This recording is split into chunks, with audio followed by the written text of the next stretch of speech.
Bethlehem में स्वर्गदूत गडरियों के पास शांति और आनंद का समाचार लेकर पहुंचे कि देखो, आज दाऊद के शहर में मुक्तिदाता का जन्म हुआ है। उनकी पहचान का चिन्ह भी अलग ही बताया कि तुम चरनी में एक बालक को कपड़ों में लिपटा हुआ पाओगे। गडरिये सब छोड़कर ये आशीष देखने के लिए उसी समय निकल पड़े और सब वैसा ही देखकर आनंदित हुए।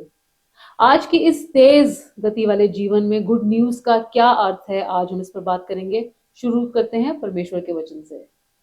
परमेश्वर का वचन हमने यशाया नबी की पुस्तक उसका 61 अध्याय उसकी पहली आयत से लिया है। यहाँ इस प्रकार लिखा है, प्रभु यहोवा का आत्मा मुझ पर है, क्योंकि यहोवा ने सुसमाचार सुनाने के लिए मेरा अभिषेक किया और मुझे इसलिए भेजा है कि खेदित मन के लोगों को शांति दूं, एक बंदियों के लिए स्वतंत्रता का और कैदियों के लिए छुटकारे का प्रचार करूं, कि यहोवा के प्रसन्न रहने के वर्ष का और हमारे परमेश्वर के पलटा लेने के दिन का प्रचार करूं, कि सब मिलाप करने वालों को शांति दूं और सिय्योन के मिलाप करने वालों के सिर पर की राख दूर करके सुंदर पगड़ी बांध दूं, कि उनका विलाप दूर करके हर्ष का तेल लगाऊं और उनकी उदासी हटाकर यश का ओढ़ना ओढ़ाऊं, जिससे वे धर्म के बांज वृक्ष और यहोवा के लगाए हुए कहलाएं और जिससे उसकी महिमा प्रकट हो।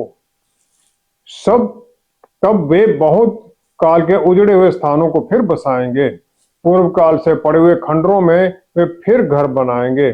उजड़े हुए नगरों को जो पीढ़ी पीढ़ी से उजड़े हुए हों, वे फिर नए सिरे से बसाएंगे। परमेश्वर के वचन को पढ़े और सुने जाने से आशीष हो। आमीन। प्रभु यीशु के जन्म पर एक ओर तो गडरिये उनके पास गए, तो दूसरी ओर कुछ समय बाद दूर देशों से नाजूमी भी आए। सच में वचन के अनुसार ये सुसमाचार है क्या? परमेश्वर ने धरती की मिट्टी से इंसान को बनाया, उसे जीवन दिया, उसके नथनों में सांस फूंक कर। उत्पत्ति 2 अध्याय 7वीं आयत में, 17 आयत में देखते हैं हम दोनों में ही। इंसान धरती से जुड़ा हुआ है, लेकिन स्वर्गीय स्थानों से भी जुड़ा है आत्मा के द्वारा। और इसके लिए उसके अंदर एक आत्मा है, एक सोल है, प्राण है और एक शरीर है। शरीर में सोल और आत्मा रहते हैं। जो आत्मा है उसे स्वर्गीय से जोड़ती है, शरीर उसे 5 सेंसरी इंद्रियों के द्वारा धरती से जोड़ता है, और सोल उसमें कनेक्टिंग लिंक है। सोल हमारी भावनाओं, इच्छाओं का केंद्र है। जो इंसान को उस भले और बुरे के ज्ञान के वृक्ष से खाने से मना किया गया था, वो इसलिए था कि वो धरती की नॉलेज के द्वारा 5 सेंसेस के कंट्रोल में ना कहीं आ जाए। उत्पत्ति 3 अध्याय 6वीं आयत में हम देखते हैं, स्त्री ने देखा, पहले उसने फल को देखा, उसे महसूस किया, फिर उसने उसको सूंघा होगा और फिर उसने कहा कि खाने के लिए अच्छा है, उसे अच्छा लगा वो, और फिर उसने उसे खा लिया। तब से लेके अब तक जो इंसान है वो 5 इंद्रियों के अधीनगी में आ गए, हर तरह के पाप में फंस गए। उत्पत्ति 3 अध्याय 15 आयत में जो सांप पर जो श्राप आया और शैतान पर श्राप आया, वो स्त्री के वंश, स्त्री के बीज और उस सर्पेंट के बीज के साथ है। और इसका जो फाइनल पार्ट है वो ये है कि तेरे सिर को वह तेरे सिर को कुचल डालेगा और तू उसकी एड़ी को डसेगा। ये उसका फाइनल आखिरी पार्ट है उस श्राप का। इसे प्रोटो एवेंजेलियन या फर्स्ट गॉस्पेल, पहला शुभ समाचार कहा जाता है, जो धरती के ऊपर परमेश्वर ने खुद उन 2 पहले पापियों को और उनके द्वारा पूरी मानव जाति को, जो आगे आएगा, उस अंधेरे के राजकुमार जिसने उन्हें टेम्प्ट किया, शैतान को, वो ऑडियंस था। और जो वहां पर स्त्री का बीज बताया गया है वो रिडीमर है, मसीहा है, मुक्तिदाता है, जो कि स्वर्गीय आशीष में पैदा होते हैं और वो किसी इंसान के द्वारा पैदा नहीं होते हैं। परमेश्वर ने जानबूझकर ये होने दिया क्योंकि उनका क्रिएशन के लिए ये उनका जो मकसद था वो डिफीट नहीं, वो हार नहीं गए, क्योंकि उनकी इच्छा ये थी, होने इसलिए दिया कि एक इनोसेंट आदमी जो उन्होंने बनाया था आदम को, उससे कुछ और भी बड़े को छुटकारा, उस बड़े को बुलाया जाए। उनकी इच्छा थी कि रिडीम्ड मैन, जो छुटकारा पा चुका इंसान है, उसे बुलाएं। क्योंकि वो उस इनोसेंट से ज्यादा बेटर है, क्योंकि उसे ये पता है कि किस चीज से उसे मुक्ति मिली है। मुझे पता है मुझे किस पाप में से निकाला गया है, और इसलिए मुक्तिदाता इंसान बन गए। एक औरत के द्वारा, पवित्र आत्मा के द्वारा उन्होंने जन्म लिया। पाप रहित परमेश्वर इमैनुअल हो गए, ताकि इंसानों के साथ रह सके।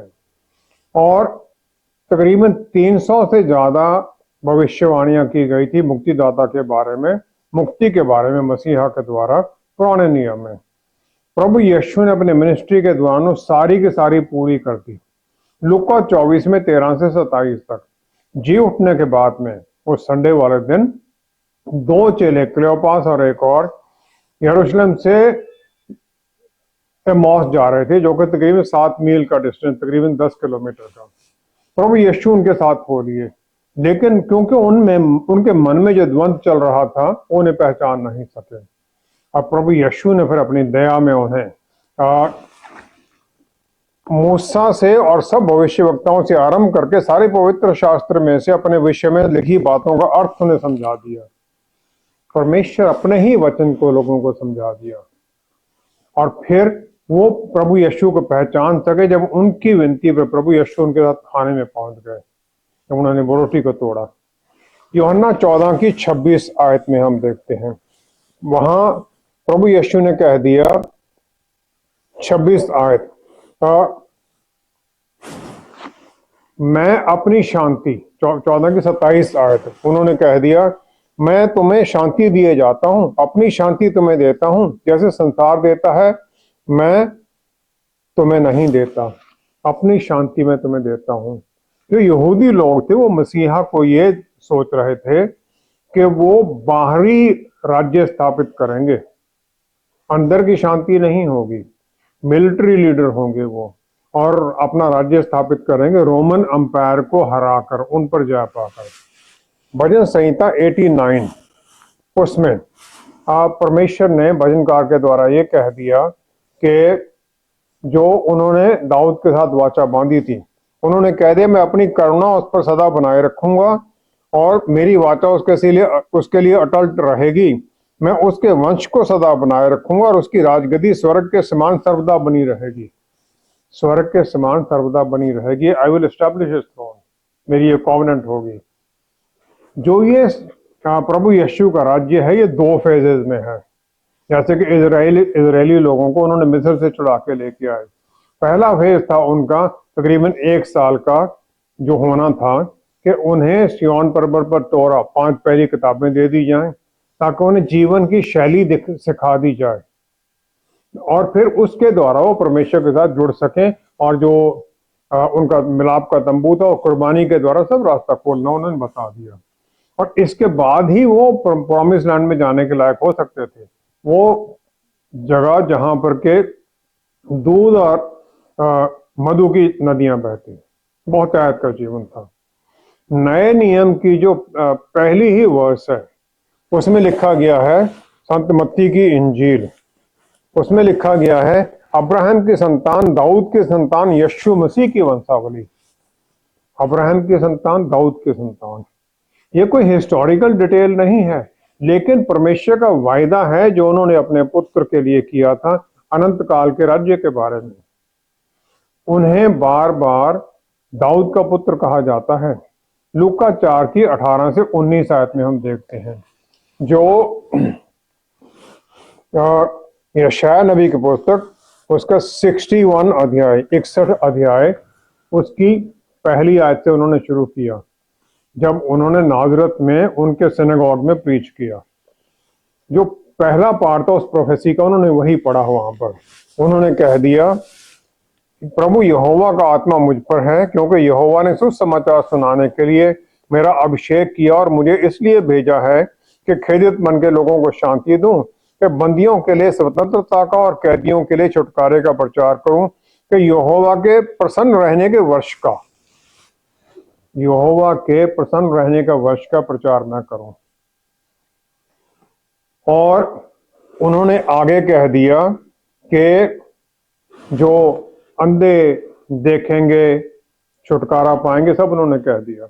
उसके आगे जो दूसरी वर्ष थी, जो आगे था, उन्होंने ये कह दिया कि और हमारे परमेश्वर के पलटा लेने के दिन का प्रचार करो। जो प्रभु यीशु ने दोबारा आकर जो न्याय करना ही, ये दूसरा हिस्सा वो है। और उसके साथ उन्होंने कह दिया कि जिससे उसकी महिमा प्रकट हो। परमेश्वर की महिमा उस सारे पहले जो अंदर हमारे राज्य स्थापित होता है पवित्र आत्मा के आने से, दूसरा जो बाहरी राज्य जब वो आएंगे शैतान को हराने के बाद 1000 साल का राज्य, तब वो पूरा होगा। परमेश्वर ने कहा मैं हूं, वो जीवते परमेश्वर हैं, ना उनका कोई शुरू है ना अंत है, सदा के लिए अनंत काल के लिए हैं। और जो कोई उनसे आता है वो जीवन का स्रोत है, उनमें जीवन है। यहूदी लोग जो मैसेंजर जो उस खुशी के संदेश को लेके आए, उसको उन्होंने नहीं देखा, क्योंकि उनका मकसद मैसेज पर टिका हुआ था। संदेश क्या उस पर लगे हुए थे, संदेश वहां को तो उन्होंने छोड़ ही दिया। प्रभु यीशु ने उस जीत का प्यारा वचन सुना दिया, आत्मिक युद्ध के जो लड़ाई है उसके लिए, जो अंधेरे की ताकतों पर युद्ध चल रहा है, जो कि वहां आदन बाग में शुरू हुआ था। पहला स्टेप था कि राज्य हमारे अंदर स्थापित हो, और दूसरा है अर्ली किंगडम जो कि बाद में स्थापित होगा।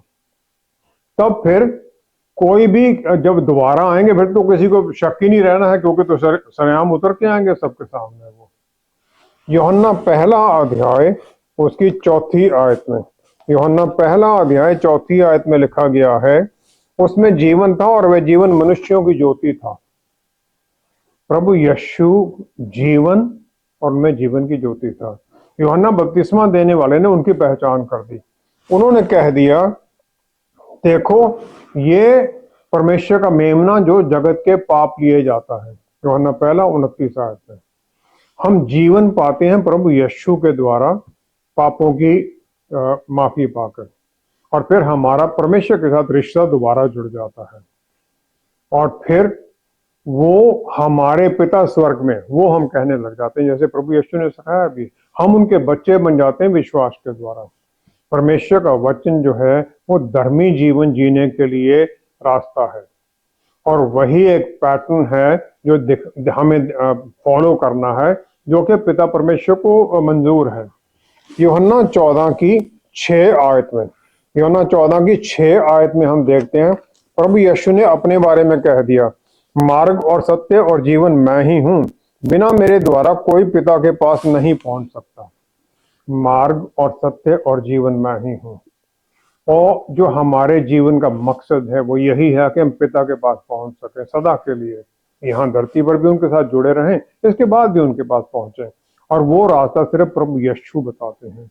जो सुसमाचार है, गुड न्यूज है, वो परमेश्वर के पुत्र हैं सुसमाचार, क्योंकि वो हमें रास्ता दिखाते हैं, हमारे लिए दरवाजा खोलते हैं ताकि हम उसमें घुस सकें, हमें बल देते हैं, गाइड करते हैं, उस रास्ते के द्वारा आगे बढ़ें, उस रास्ते पर चलें।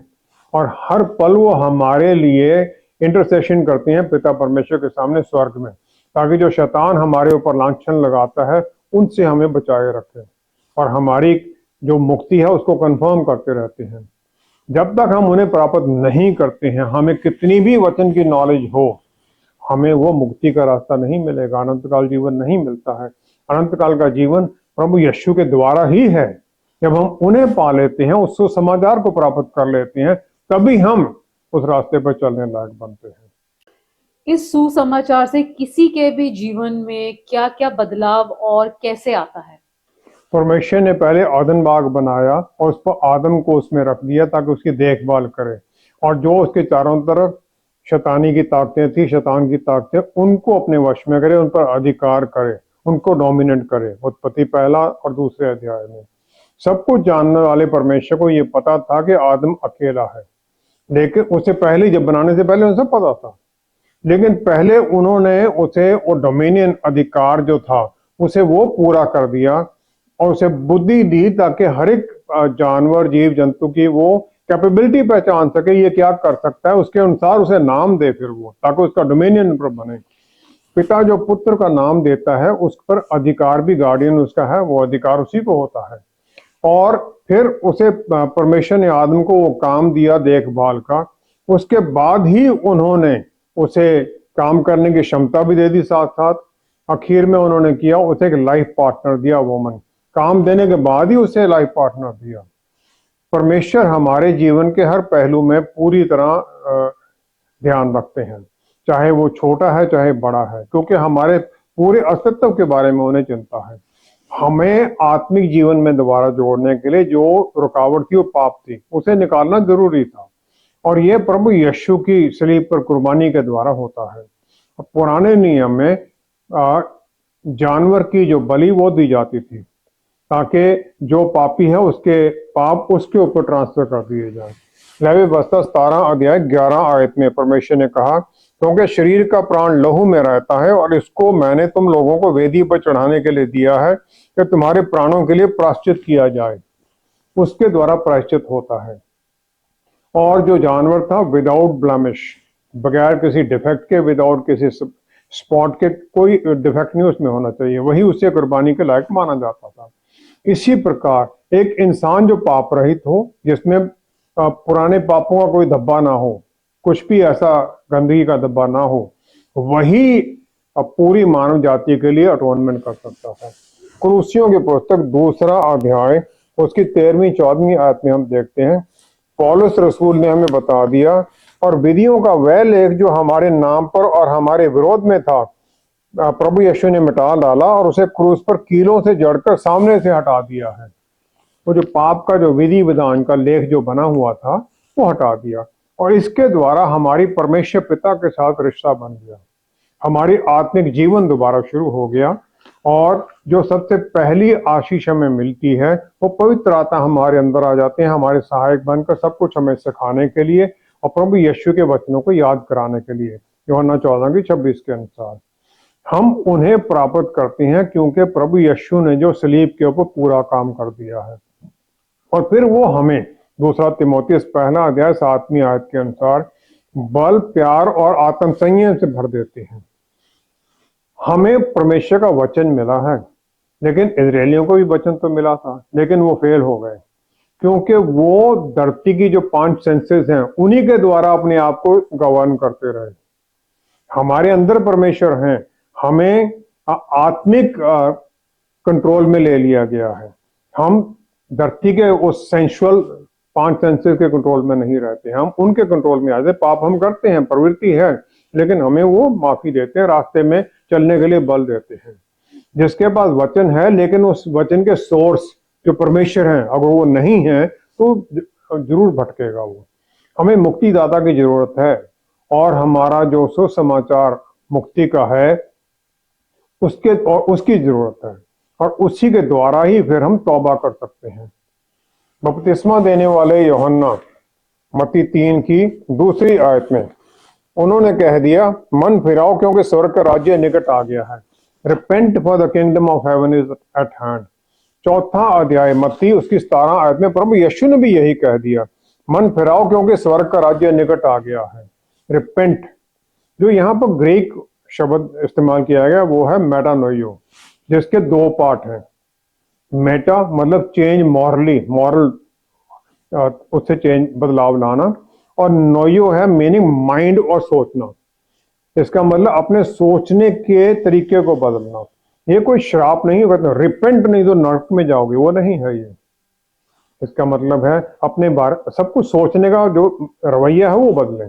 एक विश्वासी को पहले सबसे परमेश्वर के बारे में सोचना है, जो कि प्यार है और सबको चाहते हैं वो बच जाएं। यूहन्ना 3 की 17 के अनुसार उन्होंने अपने पुत्र को भेजा हमारे मुक्तिदाता बनाकर, और उनका मकसद भी यही है कि हम उनके बारे में जाने, एक प्यार करने वाले मुक्तिदाता के तौर पर, जो हमारे लिए शैतान की तरह चुराना या वध करना या नष्ट करने के लिए नहीं आता है। यूहन्ना 10 की 10 के अनुसार वो चाहते हैं सब कोई उनके नजदीक हो और उस नजदीकी में जीवन पाए, और वो भी जीवन बहुतायत का जीवन पाए।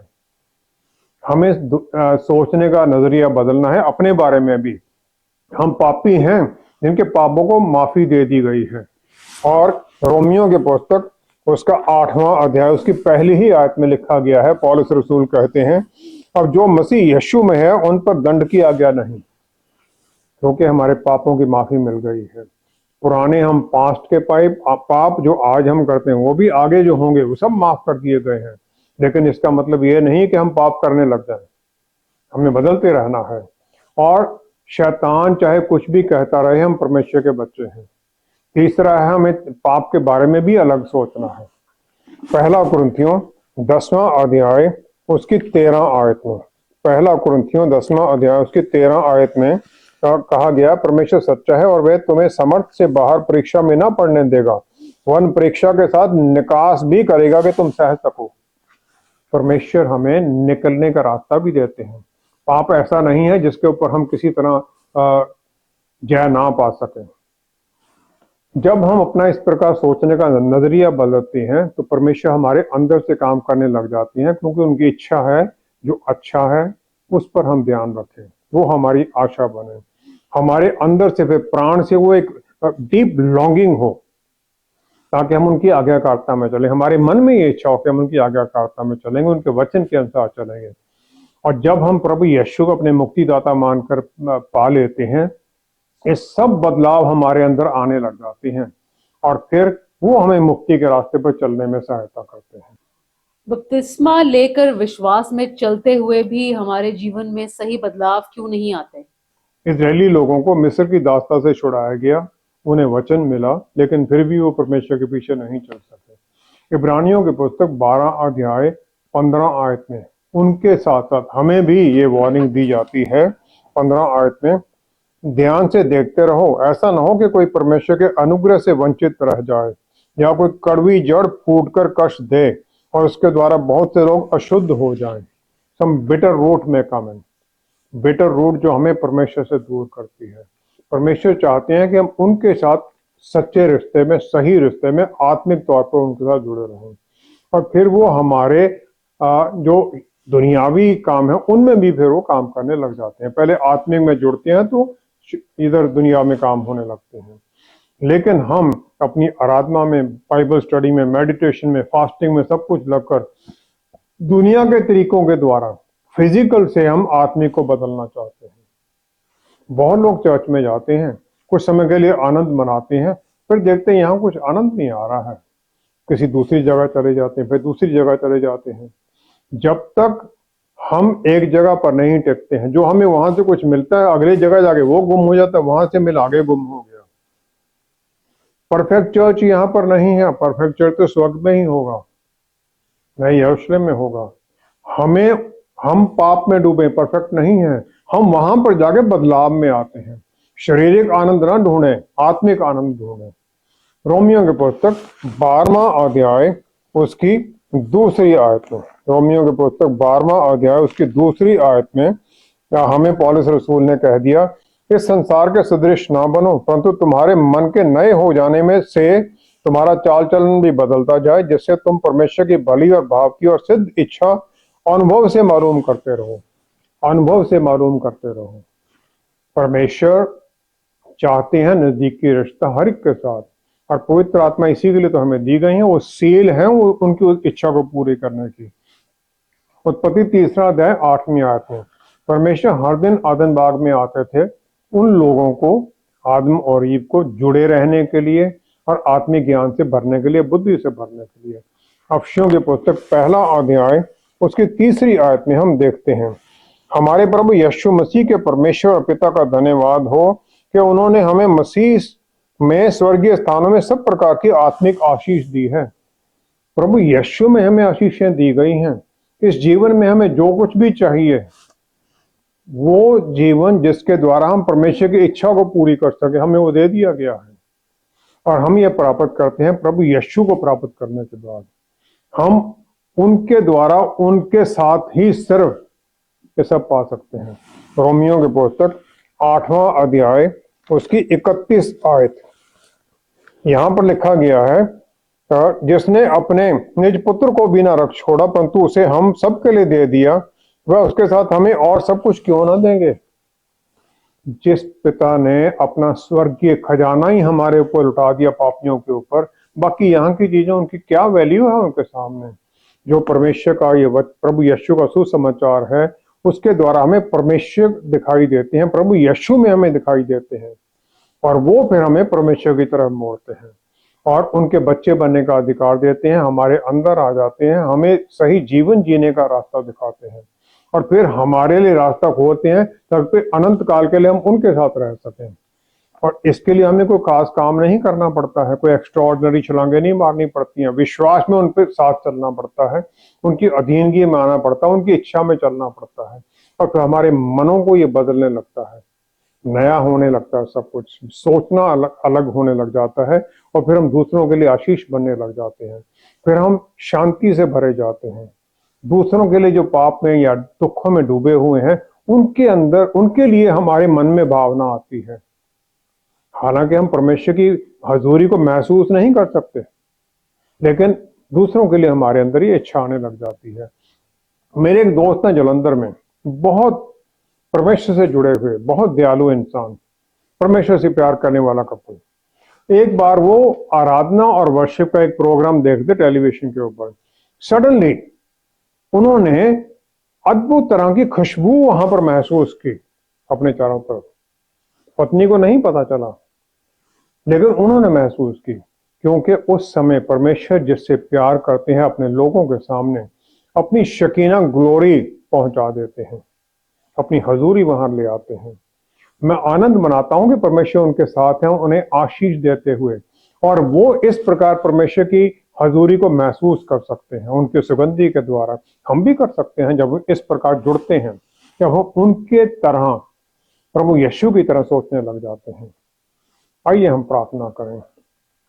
पिता परमेश्वर, क्या ही धन्य है आपने हमें हर तरह से आशीषें दी। इस जीवन में जीने के लिए आपने प्रभु यीशु में हम सब कुछ दे दिया। वही हमारे जीवन का स्रोत है, वही हमारे जीवन की ज्योति हैं और हम उन्हीं के द्वारा सब कुछ पाते हैं। हम उन्हें प्राप्त करते हैं, फिर उनके द्वारा पवित्र आत्मा परमेश्वर प्राप्त कर लेते हैं ताकि उनके साथ हम जुड़े रहें। बल पाते हैं पवित्र आत्मा द्वारा उस रास्ते पर चलने के लिए। जितने भी हम जुड़े हुए हैं, जिन्होंने अभी तक प्रभु यीशु को स्वीकार नहीं किया है, प्यारे प्रभु उनके मनों को भी छू दीजिए ताकि वो भी सत्य को जाने और सत्य के द्वारा फिर आपके साथ सत्य के साथ जुड़े और अनंत काल का जीवन वो भी पाएं। बाकियों को भी प्रभु जो मनों में इच्छा है वो पूरी हो और आपको महिमा मिले। जो नया साल आ रहा है प्रभु, हम सब के लिए और परिवारों के लिए अद्भुत आशीषों भरा साल हो। हम प्रभु आपके नजदीक जुड़ते जाएं। सारी महिमा, सारा आदर पिता परमेश्वर आपको देते हुए सब कुछ प्रभु यीशु के पवित्र नाम में मांगते हैं। आमेन, आमेन, आमेन। परमेश्वर के पुत्र प्रभु यीशु ही पिता की आशीषों का खुशी, शांति और मुक्ति का शुभ समाचार हैं। हम उनके सामने समर्पण करके इस जीवन में और फिर अनंत काल तक अपना भविष्य निश्चित कर लेते हैं। खुशी की बात यह है कि हम सब पैदा होने से पहले ही चुन लिए गए हैं और प्रभु यीशु तो बाहें फैलाए हमारा इंतजार करते हैं कि कब हम उनकी ओर मुड़ें। Thank you so much for watching. See you next time. Stay blessed. Shalom.